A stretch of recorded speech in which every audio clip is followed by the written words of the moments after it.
أعوذ بالله من الشيطان الرجيم بسم الله الرحمن الرحيم والصلاة والسلام على أشرف المرسلين سيدنا محمد وعلى آله وأصحابه أجمعين. On aura la chance de pouvoir se retrouver autour de l'étude d'une des sourates du Coran qui a une importance particulière dans une période de la vie du prophète alayhi salatu wassalam, c'est l'étude de Surat al-Furqan, le discernement qui permet de discerner, qui a été révélé au prophète alayhi salatu wassalam après le premier tiers à peu près de sa vie à la Mecque, après le début de la révélation. Et on prendra un petit peu de temps d'introduction pour réintroduire les notions fondamentales des commentaires du Coran, comment procédaient nos savants pour procéder aux commentaires du Coran. On conclura d'ailleurs par quelques conseils plus accessibles sur la méditation du Coran, que le commentaire est un travail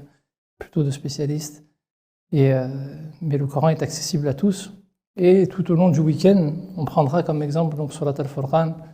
notamment à travers son organisation, comment cette sourate est structurée, comment une partie répond à une autre partie, comment une partie est en lien avec une autre partie de la sourate. Et au-delà de la lecture qu'on peut avoir habituellement du Coran, essayer de voir dans chacun de ces passages, dans chacun de ces versets, comment Allah subhanahu wa ta'ala nous donne des clés qui peuvent nous aider à gérer certaines situations particulières, et notamment dans Surat al-Furqan,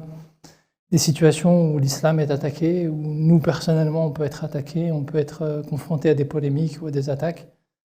Et Allah subhanahu wa ta'ala éduque le prophète alayhi salatu wassalam dans cette sourate à savoir comment répondre. Et on verra au départ pourquoi est-ce qu'Allah subhanahu wa ta'ala, au lieu de répondre et au lieu de mentionner les polémiques dès le départ, il commence par se présenter lui, commence par présenter ceux qui attaquent d'une certaine manière. Il décrit leurs attaques. Et puis on verra comment dans les réponses, au final, Allah subhanahu wa ta'ala profite de cette opportunité, qu'on peut voir nous parfois comme quelque chose de négatif, pour en faire un moyen de transmettre le message, pour en faire un moyen de corriger les modes de vie, pour en faire un moyen d'assainir les modes de vie. Et il va nous donner toute une série de clés, en réalité qui sont utiles pour même les croyants, pour ceux qui cheminent dans nos quotidiens, pour assainir nos modes de vie. Et on arrivera sur la fin de la sourate avec un passage assez extraordinaire du Coran qui parle d'Ibadur Rahman, les serviteurs du tout miséricordieux, où à la fois Allah subhanahu wa ta'ala répond à la question mais qui est Ar-Rahman, mais sans parler d'Ar-Rahman, à travers la description de Ibadur Rahman, on comprend au fond qui est Ar-Rahman. Ça c'est une des grandes forces du Coran et de la rhétorique divine, on va dire, si je peux me permettre l'expression, par laquelle d'une situation où parfois nous on se sent un peu dans une situation de difficulté, on est attaqué, on est calomnié, on est ceci, on est cela. Comment Allah subhanahu wa ta'ala, à partir de là, inverse le processus et en fait une opportunité de parler du bien, de donner des clés aux gens pour assainir leur mode de vie. Donc voilà, on essaiera de passer un petit peu de temps, Inch'Allah, autour de cette sourate, de la parole d'Allah subhanahu wa ta'ala, en espérant que ça nous aide à corriger nos modes de vie, à assainir nos modes de vie, et que ça nous permette de nous conformer un peu plus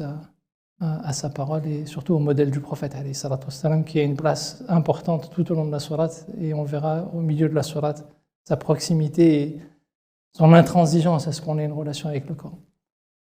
Barakallahu fikoum, j'espère qu'on aura l'occasion de se voir dans la vraie vie plutôt que derrière une caméra, et en attendant qu'on ne s'oublie pas dans nos invocations mutuelles, Inch'Allah. Barakallahu fikoum.